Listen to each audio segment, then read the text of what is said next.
எனக்கு மகள் தான் வந்திருக்கிறாள், மருமகள் நினைக்க வேண்டும் எனக்கு தாய் தான் கிடைத்திருக்கிறாள், பிரச்சனை வராது. ஆனா இன்னைக்கு அந்த நிலை இல்லாததுனால மருமக எப்படா மாமியார காலி பண்றது, மாமியா எப்படா மருமகளை காலி பண்றது. தமிழன் ஒரு கதை கூட சொல்லுவான்.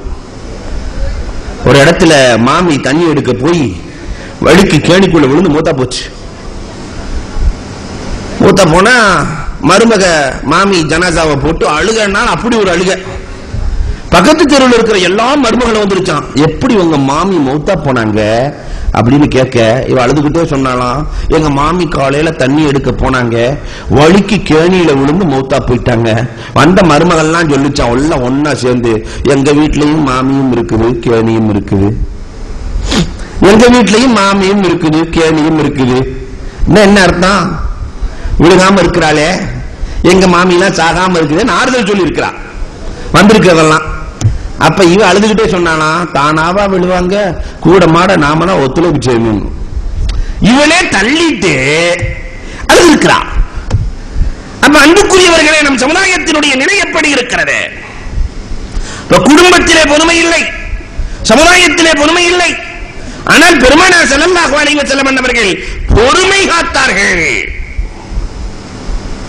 கடுமையான வேதனையில பெருமானார் ஸல்லல்லாஹு அலைஹி வஸல்லம் உம்மு ஸலமா ரலியல்லாஹு இடத்திலே சொன்ன வார்த்தைகள்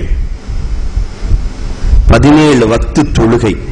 பெருமானார் ஸல்லல்லாஹு அலைஹி வஸல்லம் நின்று தொழுகிறாங்க, தொலை வைக்க முடியவில்லை. மீண்டும் பெருமானார் ஸல்லல்லாஹு அலைஹி வஸல்லம் அவர்கள் உட்கார்ந்து கொண்டு தொழுகை நடத்துகிறார்கள். நின்று தொலை வச்ச நபிகள் பெருமானாரால் நிற்க முடியவில்லை, உட்கார்ந்து கொண்டு தொழுகை நடத்துகிறார்கள். அதுவும் பெருமானாரால் முடியவில்லை. இந்த நேரத்தில் தான் பெருமானார் ஸல்லல்லாஹு அலைஹி வஸல்லம் அவங்களுடைய பாரி, அவங்க இருக்க வேண்டிய இடம் மைமூனா ரலியல்லாஹுவினுடைய வீடு. பெருமானார் ஸல்லல்லாஹு அலைஹி வஸல்லம் அவர்கள் ஆயிஷா நாயகியுடைய வீட்டில் இருப்பதை பிரியப்படுகிறார்கள் என்பதை உணர்ந்து கொண்ட மைமூனா ரலியல்லாஹ் மற்ற மனைவிமார்கள் எல்லாம் சேர்ந்து, நாயகமே நீங்கள் விருப்பப்படுகிற ஆயிஷா நாயகியினுடைய வீட்டிலேயே இருந்து கொள்ளுங்கள் நாயகமே என்று சொல்ல ஆயிஷா நாயகியின் வீட்டுக்கு அழைத்து செல்லப்படுகிறது. பெருமானார் ஸல்லல்லாஹு அலைஹி வஸல்லம் அவர்கள் எந்த அளவிற்கு மயக்கம் வந்தது, புகாரியிலே ஒரு ஹதீஸ் வரும். பெருமானார் ஸல்லல்லாஹு அலைஹி வஸல்லம் தொழுகை என்ன ஆனது என்று கேட்பார்கள். தொழுகை என்னானது? நாயகமே உங்களைத்தான் எதிர்பார்த்துக் கொண்டிருக்கிறார்கள் சகாபாக்கள் தொழுகைக்காக.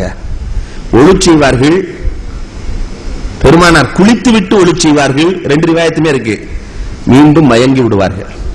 மீண்டும் எழுந்தவுடன் தொழுகை என்னானது என்று கேட்பார்கள். சகாபாக்கள் எல்லாம் உங்களுக்காகத்தான் உட்கார்ந்து இருக்கிறார்கள். ஒளி செய்வார்கள், மீண்டும் மயங்கி விடுவார்கள், மீண்டும் ஒளி செய்வார்கள், மீண்டும் மயங்கி விடுவார்கள். பெருமானாரினுடைய நிலை மயக்கத்திலிருந்து தெளிவே தொழுகையாக இருந்தது. அப்பதான் பெருமானார் ஸல்லல்லாஹு அலைஹி வஸல்லம் சொன்னாங்க, அபூபக்கரை தொலை வைக்க சொல்லுங்கள். பெருமானாரினுடைய இந்த தேர்வு முறைகள், இன்னல்களில் கஷ்டத்தில் தன்னோடு உடனிருந்த அபூபக்கர் ரலியல்லாஹுவுக்கு அடுத்த பதவியை பெருமானார் ஸல்லல்லாஹு அலைஹி வஸல்லம் நிர்ணயிக்கிறார்கள். ஆயிஷா நாயகி நினைக்கிறாங்க, நம்ம வாப்பா ரொம்ப எளிமையான இலகுவான குணம் கொண்டவர்கள், அந்த முசல்லால போய் நிக்க முடியுமா, முசல்லால போய் நிக்க முடியுமா, உமர் ரலியல்லாஹு நின்றால் நன்றாக இருக்கும் என்று நினைத்துக் கொண்டு ஹப்ஸா நாயகியையும் அழைத்து, ஹப்ஸாவினுடைய தகப்பனார் தான் உமர் ரலியல்லாஹு, நீங்க சொல்லுங்க எங்க வாப்பா வேண்டாம் நிக்கட்டும் சொல்லுங்க, தொலை வைக்கட்டும் என்று சொல்லுங்கள். ஹப்ஸா நாயகி போய் அபூபக்கர் ரலியல்லாஹு இலகிய மனம் படைத்தவர்கள், உமர் அலி என் தகப்பன் உமரை தொலை வைக்க சொல்லட்டுமா, உமர் அலியை தொலை வைக்க சொல்லட்டுமா என்று சொல்ல வந்ததே கோபம் பெருமானாருக்கு. யூசுப் அலைஹிஸ்ஸலாத்திற்கு ஆலோசனை கொடுத்த பெண்களை கொண்டு கொடுக்கிறீர்களா, அபூபக்கர் தொலை வைக்கட்டும்.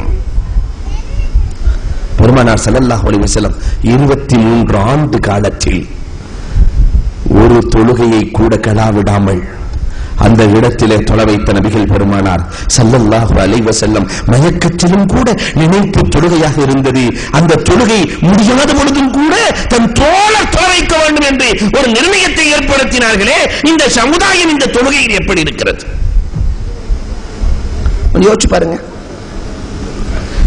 இந்த சமுதாயம் தொழுகையில் எப்படி, எதற்காக ரப்புல் ஆலமீன் படைத்தானோ படைத்ததின் நோக்கமே தொழுகை, இந்த தொழுகையில் எப்படி இருக்கிறது? நிறைய பேருக்கு நம்ம சமுதாயத்தில் தொழுகைன்னா என்னன்னு கூட நிறைய பேருக்கு தெரியாது. இந்த கல்யாணத்தப்ப கூட்டு வருவானுங்க மாப்பிளைய. இந்த ஊர்ல அல்லாஹ்வினுடைய கிருபையினால இளைஞர்களுக்கு மத்தியில் எழுச்சியும் நல்ல வளர்ச்சியும் இருக்கிறது. கல்யாணத்தை அன்னைக்கு தொழுகன்னு சொல்லி காட்டுறதுக்காக கூட்டு வருவாங்க. அது அந்த உருது பேசக்கூடிய சில கிராமங்கள் இருக்கிறது, யாரும் கோபித்துக் கொள்ள வேண்டாம். தொழுகன்னு என்னன்னு தெரியாது. மாப்பிள்ளைய கல்யாணத்துக்கு குத்துவா ஓதுறதுக்கு முன்னாடி 2 ரக்கா தொழணும்னு மாப்பிள்ளை தோழர் கூட்டு வந்து வாணியம்பாடியில கொண்டு போய் ஹவுஸ காட்டி ஒழு செஞ்சுட்டு வாடான்னு சொல்ல, அவனுக்கு ஒழுண்டா என்னன்னு தெரிஞ்சாத்தானே ஒழு செய்ய. மோதினாட்ட போய் எப்படி தொழுகிறதுன்னு கேட்டான். பொதுவாகவே அந்த வாணியம்பாடிக்காரவங்க எல்லாம் நல்லா தமிழ் பேச மாட்டாங்க. ஒசு உட்டாக்கரா, ஒசுவை எடுத்துட்டு வந்தார் அவர். அவன் ஏதோ லோட்டான்னு நினைச்சிட்டான். ஹவுஸ சுத்தி சுத்தி வர்றான், ஹவுஸ சுத்தி சுத்தி வர்றான், ஒழுவே காணாமேன்னா. மோதினார் உள்ள இருந்தவர் ஹவுஸ காட்டி இதெல்லாம் ஒசு எடுத்துட்டா, ஒசு உட்டாக்கரா, நேரா வேட்டையை தூக்கி கட்டிட்டு உள்ளே குதிச்சிட்டான். ஹவுஸுக்குள்ள குதிச்சு தேடு தேடு தேடு தேடிட்டு வஹாபி நஹிஹே யஹாபி நஹிஹே, அங்கேயும் தேடிட்டு எங்கேயும் தேடிட்டு எங்கேயுமே இல்ல. ஒசு கஹா ஹை? நம்ம சமுதாயம் இப்படித்தான் இருக்கு. ஒசு என்றால் ஒழு என்றால் என்னவென்று தெரியாமல் அவர் பாவம் கால் ஆபரேஷன் பண்ண மோதினாரு. நிறைய பள்ளிகள்ல மோதினாரு, கண்ணு தெரியாது, கால் நொண்டியா இருக்கும், இப்படித்தான் நிறைய இருக்கும். இந்த ஊர்ல எல்லாம் இல்ல, நான் வெளியூரை சொல்றேன். அவர் ஆபரேஷன் பண்ணால வந்து சொல்லடா நானா தொழுகிற மாதிரி நீ தொழு என்று சொல்லி தக்பீரை கட்டி தொழுது கொண்டு இருக்க. அந்த கால் ஆபரேஷன் சுஜூதுக்கு போக முடியாது. உட்கார்ந்து காலை கிபிலா பக்கம் நீட்டிட்டு அவர் தொழுகிறாரு. இவனும் உட்கார்ந்து காலை கிபிலா பக்கம் நீட்டான். நம்ம சமுதாயத்தினுடைய தொழுகை இப்படித்தான், வீரியம் இல்லாத. ஆனால் அன்புக்குரியவர்களே, தொழுகையில் எவ்வளவு அக்கறை இருந்தது தெரியுமா? ஹைபர் போர்க்களத்திற்கு பிறகு ஏழைகளாக இருந்த சகாபாக்கள் லட்சாதிபதிகளாக மாறுகிறார்கள். ஹைபர் வரை ஏழை, ஹைபருக்கு பிறகு லட்சாதிபதிகள். உமர் ரலியல்லாஹுவுக்கு ரசூலுல்லாஹ் பெரிய தோட்டத்தை கொடுத்திருந்தார்கள். அந்த தோட்டத்தை போய் சுற்றி பார்த்து வலம் வருகிறார்கள். வலம் வந்த காரணத்தினால் அசரினுடைய ஜமாஅத்து கிடைக்கலை. இவ்வளவுதான். அசர் தொழுதுட்டாங்க, ஆனால் கலாவாகவில்லை. ஜமாஅத்தோடு வந்து சேர முடியவில்லை என்ற காரணத்தினால் தோட்டத்தை பைத்துல் மாலில் சேர்க்கிறார்கள். ஜமாஅத்தோடு சேர தடையாக இருந்த இந்த தோட்டம் எனக்கு வேண்டாம் என்றார்கள். அப்ப தொழுகைக்கு உமர் ரலியல்லாஹு கொடுத்த முக்கியத்துவம் என்ன கொஞ்சம் யோசிச்சு பார்க்கிறோம். உமர் ரலியல்லாஹுவினுடைய மகனார் உபைதுல்லாஹ் இப்னு உமர் ரலியல்லாஹு தஆலா, தப்ரானியிலே பதிவான வரலாறு இது. உபைதுல்லாஹ் இப்னு உமர் ரலியல்லாஹு தஆலா விருந்தாளி வந்துட்டாங்க. இஷா நேரத்தில் ஜமாஅத்து போனது என்ற காரணத்தினால் இஷா தொழுகையை 27 முறை தொழுதார்களாம். அதனால ஃபத்வா அதுவல்ல, ஆனாலும் ஜமாஅத்தோடு தொழுதால் 27 நன்மைகள் இருக்கிறது என்பதற்காக 27 முறை மடக்கி மடக்கி தொழுதிருக்கிறார்கள் என்ற வரலாறுகளை பார்க்கிறோம். அன்புக்குரியவர்களே, காஜா அஜ்மீர் நாயகம் இவங்கள்ட்ட போய் ஒருத்தர் கேட்டாரா, அஜ்மீரி அவர்களே, வாழ்க்கையில நான் பரக்கத்தை பெற வேண்டும், இதற்கு என்ன செய்வது? பொதுவாகவே நிறைய பேர் அதை கேட்கறது உண்டு. அஜர்த்துமார்களை பார்த்தோன்னா திடீர்னு கோடீஸ்வரன் ஆயிரம் ஹசரத், அதுக்கு ஏதாவது ஒரு துவாவை சொல்லி கொடுங்க. திடீர்னு கோடீஸ்வரன் ஆகணும், அதுக்கு துவா ஏதாவது சொல்லுங்கள். வாழ்க்கையிலே பெரிய முன்னேற்றம் பரக்கத்து வர வேண்டும், அதற்கு என்ன செய்வது? அஜ்மீர் நாயகம் சொன்னாங்கன்னா 5 நேரம் விடாம தொழு, அல்லாஹ் பரக்கத் செய்வான். சிரின்னு சிரிக்கிறார். அஜ்மீர் நாயகம் ஏன் சிரிக்கிறீர்கள் என்று கேட்க, மோதினாருக்கு பக்கத்திலே நின்று 19 வருஷமா தொழுதுட்டு இருக்கிறேன், ஒரு தக்பீர் தரிமா விட்டதில்லை, பரக்கத்தெல்லாம் ஒண்ணு இல்ல. 19 வருஷமா தொழுகிறேன், ஒண்ணு இல்ல, இருக்கிறதெல்லாம் போய்கிட்டே தான் இருக்க தவிர பரக்கத் இல்ல. அஜ்மீர் நாயகம் சொன்னார்களாம், அப்படியானால் வீட்டினுடைய ஜன்னல்கள் கதவுகள் அத்தனைக்கும் பர்தா போடுனாங்களாம். சென்றார், வீட்டினுடைய ஜன்னல்கள் கதவுகள் அத்தனைக்கும் பர்தா போட்டார். பணம் வந்து கொட்டுகிறது, பரக்கத்து நிறைகிறது, நிறைய அபிவிருத்தி வருகிறது. இப்பொழுது வந்து கேட்டார், ஏங்க 19 வருஷமா தொழுதேன், பரக்கத்து ஒண்ணு காணா, ஆனா வீட்டினுடைய கதவு ஜன்னலுக்கு பர்தா போட சொன்னீங்க, போட்டேன், பரக்கத்து வந்துருச்சே, என்ன காரணம் ஒண்ணுமே புரியலையே. அஜ்மீர் நாயகம் சொன்னார்களாம், வேறொன்றும் இல்லை, தொழாதவனின் பார்வை வீட்டுக்குள்ளே போனாலே பரக்கத் போய்விடும். தொழாதவனின் பார்வை ஜன்னல் வழியாக கதவு வழியாக வீட்டுக்குள்ளே போனாலே பரக்கத் போகும் என்றால், தொழாத ஆண்கள், தொழாத பெண்கள், தொழாத இளைஞர்கள் வீட்டில் இருக்கிற பொழுது பரக்கத் கிடைக்குமா? நிம்மதி கிடைக்குமா? ஒரு காலம் இருந்தது, ஒரு 25 வருஷத்துக்கு முன்னாடி, கொஞ்சம் யோசிச்சு பாருங்களேன். அப்படியே ஒரு பேக்ல 25 வருஷத்துக்கு முன்னால் பாருங்கள், எல்லா வீட்டிலும் தொழுகையாளிகள் இருந்தார்கள். வெறும் 1000 ரூபாய் சம்பாதிச்சாங்க. 10 குடும்பம் உள்ள இருந்துச்சு. ஆனாலும் நிம்மதியோடு சந்தோஷத்தோடு இருந்தார்கள். இன்றைக்கு ஒரு வீட்டிலே 2 பேர் இருக்கிறார்கள். பெரிய பங்களாவை கட்டி வச்சிருக்கிறாங்க. ஆனால் நிறைய சம்பாதிக்கிறார்கள். நிம்மதி இல்லையே. என்ன காரணம்? தொழுகை இருந்த காலத்திலே, குர்ஆன் நம்மோடு இருந்த காலத்திலே, ரசூல் நம்மோடு இருந்த காலத்திலே பரக்கத் இருந்தது. இன்றைக்கு அதை விட்ட காரணத்தினால், தொழுகையை விட்டதால், குர்ஆனை விட்டதால் பரக்கத் போனது. பரக்கத்திற்கான சாதனம் தொழுகை. அதுல நிறைய ஊர்ல வருஷம் சொல்லிய வேற இப்ப அதிகமாயிட்டு இருக்கிறாங்க. கரெக்டா பெருநாளைக்கு வருவான், அதுக்கு பிறகு எப்பயுமே தலை காட்டுறது இல்ல. அது அந்த பெருநாளைக்கு வர்ற ஆள் எப்படி தொழுவான் தெரியுமா? அல்லாம அக்கானி சொல்லுவாங்க, கடைசி சப்பல தான் நிப்பான். ஹவுஸுக்கு பக்கத்துல கடைசில நிப்பான். இமாம் ஒரு சலாம் கொடுத்தவன அடுத்த சலாம் என் வீட்டுல தான் இருப்பான். அவ்வளவு வேகமான தொழுகையாளிலாம் இருக்கிறாங்க. இப்படி ஒரு ஆள் கடைசி சப்பல நிக்கும் போது எப்பயுமே வர்ற ஒருத்தர் ஏதோ ஒரு வேலை நிமித்தமா இவனுக்கு பின்னாடி போய் நின்றார். ருக்கு சுஜூது செய்யறதுக்குலாம் இடம் இல்ல. பொதுவாகவே ருக்கு சுஜூதுக்கு இடம் இல்லாட்டி நமக்கு ஒரு பண்பாடு இருக்கிறது. தொழுது நடந்துகிட்டே இருக்கும்போது அப்படி முன்னாடி இருக்கிற ஒரு முதுகுல லேசா கை வச்சோன்னு சொன்னா அவர் அப்படி கொஞ்சம் அட்ஜஸ்ட் பண்ணி கொடுப்பாரு. இவன் இன்னைக்கு தானே வந்திருக்கிறான். இவன் முதுகுல கை வச்ச உடனே என்னடா யாரோ கை வைக்கிறாங்க, சரி நம்மளும் முதுகுல அடுத்த முதுகுல கை வச்சலாம். இவன் முன்னாடி இருக்கிற முதுகுல கை வச்சான். அவன் பார்த்தான், அவனும் கை வச்சான், அவனும் கை வச்சான், எல்லாம் கை வச்சா பெருநாள் ஃபுல்லா கையா இருக்கு. எப்பயுமே தொலை வர்ற ஆளுக்கும் குழப்பமா போச்சு. எதுக்குடா கை வைக்கிறானு? இப்பதான் மசாயில அடிக்கடி மாத்திடுறானுங்களே, சரி நமக்கே வம்பு, நம்மளும் கை வச்சலாம். எப்பயும் தொலை வர்ற ஆளுக்கும் சந்தேகம் வந்து அவரும் கை வச்சு வச்சு வச்சு வச்சு கடைசியில மோதினார் முதுக தடவியாச்சு. மோதினார் அப்படியே நைஸா பாக்குறாரு, இந்த பக்கம் அந்த பக்கம் ஃபேன்லாம் கரெக்டா தானே ஓடுது, எல்லாம் கரெக்டா, தண்ணி எல்லாம் கரெக்டா தானே எடுத்து வச்சிருக்கிறோம், எதுக்கு நம்ம முதுக தடவுறானுங்க? யாரோ பின்னாடி மண்டையை போட்டாங்களோ? ஏன் இந்த நிலை? அவன நிலை பார்த்தாரு, அங்கிட்ட இங்கிட்ட பார்த்தாரு, ஒன்னும் புரியல. மோதினா இருக்கு, ஏன்டா வம்பு இருக்கிறது இருக்கு, இமாம் தடவிரு பேசிமா முதுகுல தடவ. அவர் அப்பதான் அதிகப்படியான தக்பீர் எல்லாம் முடிச்சுட்டு கிராத் ஓதலான்னு ஆரம்பிக்கும் போது தடவுன உன்ன பேசிமாமுக்கு ஏத்தி விறுவிறுத்து.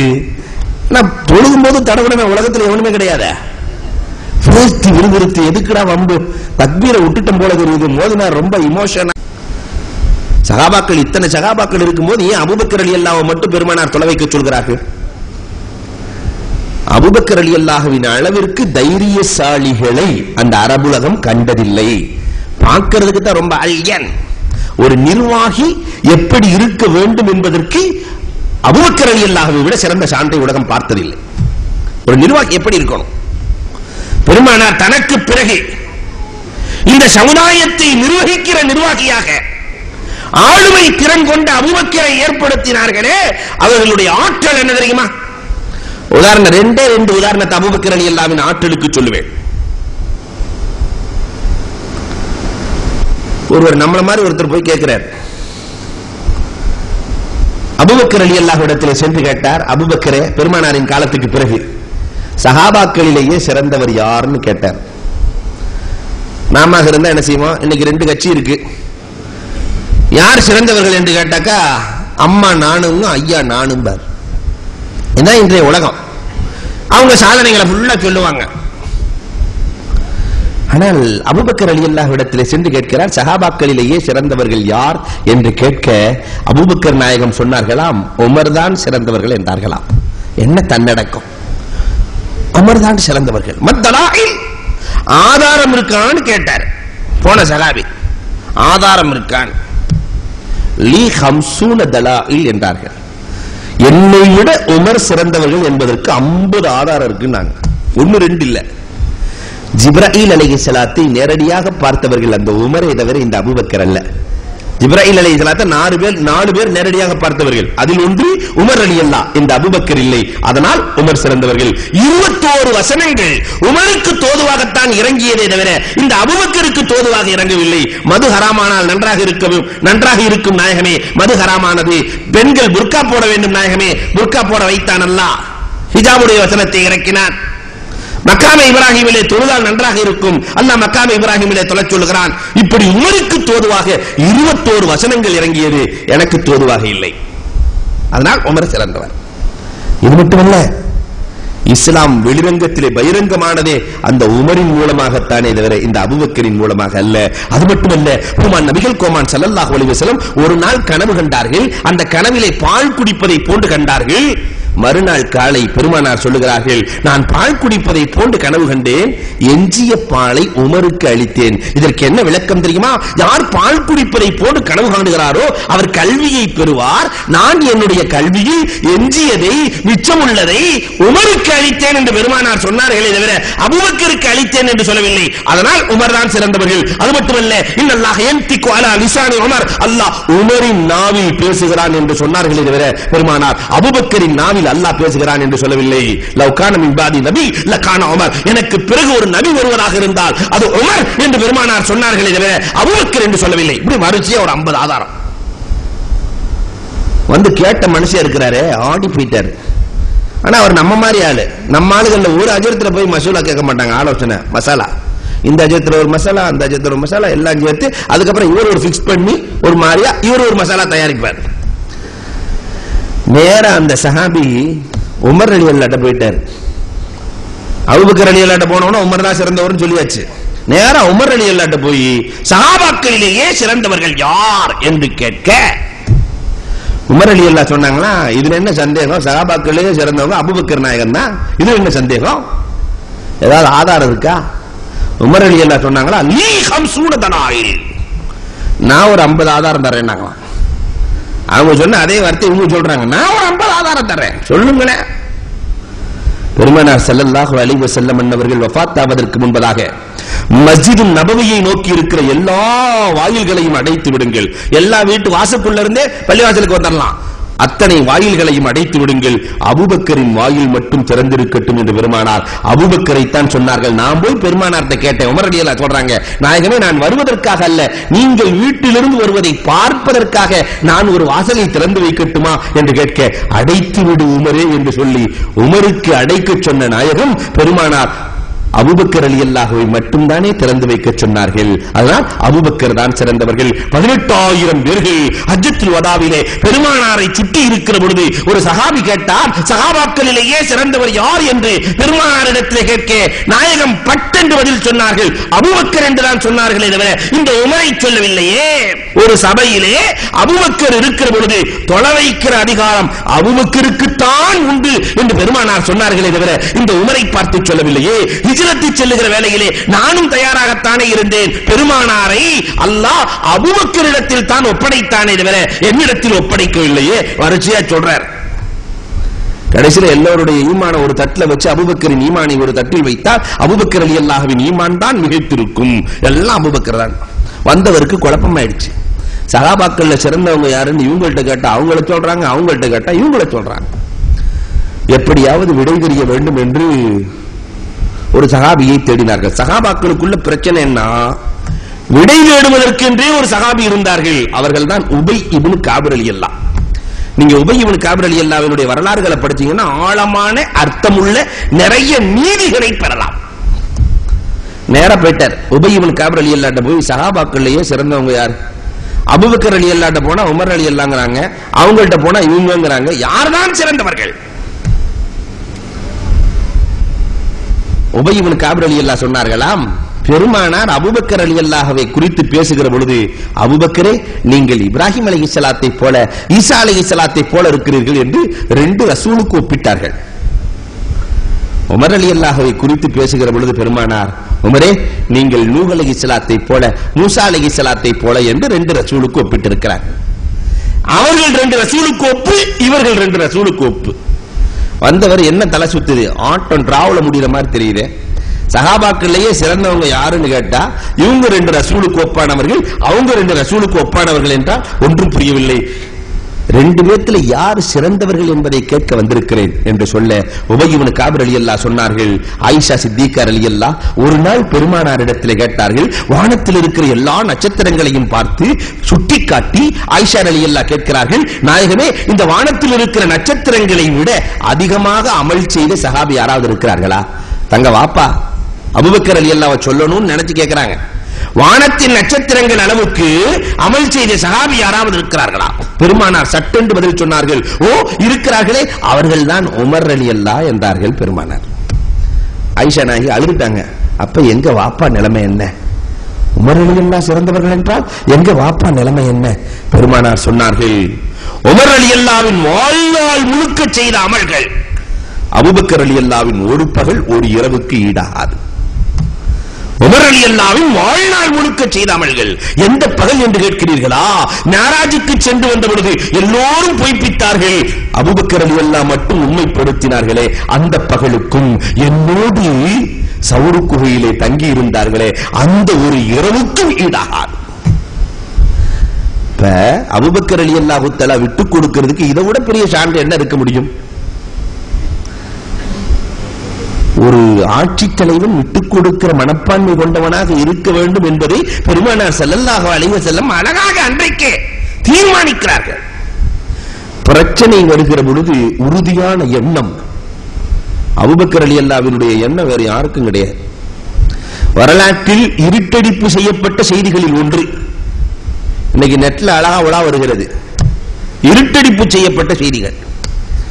1000 பேர்களோடு அப்துல்லாஹே சர்ஹஜி என்ற யூதன் அபூபக்கர் ரலியல்லாஹு காலத்தில் வர்றான். 1000 பேர்களோடு அபூபக்கர் ரலியல்லாஹு தஆலாவிடத்தில் வந்து சொன்னான், நான் ஒரு 46 கேள்வி கேட்பேன். 46 கேள்வி. அதுக்கு பதில் சொல்லிட்டா நாங்க 1000 பேர்களும் முஸ்லீம் ஆயிடுறோம். ஒரு கேள்விக்கு பதில் சொல்லவில்லை என்றாலும் இஸ்லாமிய சமுதாயமே யூதர்களாக மாற வேண்டும். எவ்வளவு அழகான ஹிக்மத்தான கேள்வி. கேள்வி கேட்கறது ஈஸி, பதில் சொல்ல முடியுமா? கேள்வி கேட்கறது ஈஸி. பெரிய அறிவாளி ஒருத்தன் போய் சொன்னாராம், பெரிய அறிவாளி ஒரு முட்டாள்கிட்ட போய் சொன்னாரு, நான் கேள்வி கேட்டு நீ பதில் சொல்லணும், உனக்கு சொல்ல தெரியலன்னு சொன்னா நீ பதில் சொல்லிட்டா 2 ரூபா தர்றேன், பதில் சொல்லாட்டி நீ 1 ரூபா தரணும். அதே மாதிரி நீ கேள்வி கேளு. முட்டாள பார்த்து சொல்றாரு, முட்டாள நீ கேள்வி கேளு,